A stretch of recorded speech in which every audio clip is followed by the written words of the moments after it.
Itu pernah dikisahkan ada dalam kitab Syarah Sulamut Taufik karya Al-Imam An-Nawawi Al-Bantani Al-Jawi. Ada seorang ulama di masa tabi'in. Beliau itu sedang melaksanakan ibadah umrah ke kota suci Mekah. Saat beliau di depan Ka'bah, beliau melihat ada satu orang laki-laki sedang menempelkan kedua telapak tangannya di dinding Ka'bah.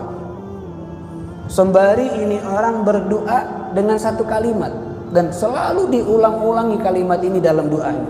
Tidak ada kalimat lain, tidak ada permintaan lain, cuman inilah. Apa doanya, permintaannya? Ya Allah, wafatkan aku dalam keadaan beriman. Ya Allah, wafatkan aku dalam keadaan beriman. Itu yang diulang-ulangi. Sehingga seorang ulama tabi'in ini bingung. Kalau orang datang ke Ka'bah ini tempat yang mustajab doa.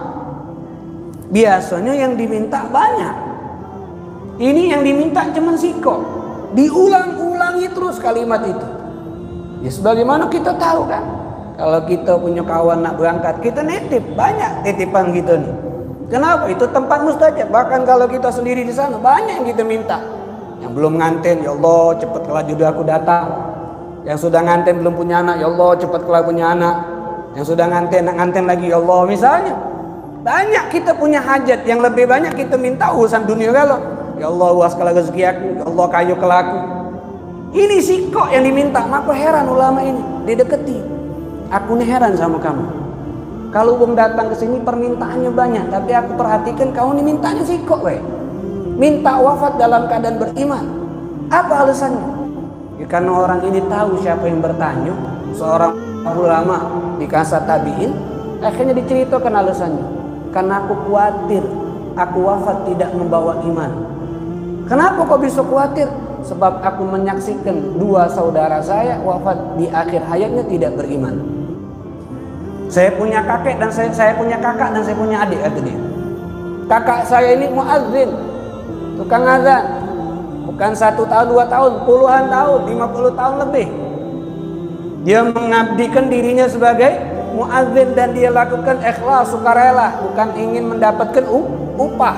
Ya otomatis kalau muazzin pasti sholat. Jarang kalau ada uang azan numpang azan habis lagi. Itu uang gila pasti. Uang itu kalau sudah azan pasti sholat. Kalau dia datang masjid azan habis azan lagi, ini uang gila sudah. Kayaknya sudah selesai ngajak uang sholat, dia tidak sholat. Pasti kan kalau uang azan pasti sholat. Ini dilakukan 50 tahun lebih. Pas di akhir hayatnya dia manggil aku, kata yang berdoa minta wafat dalam keadaan iman ini.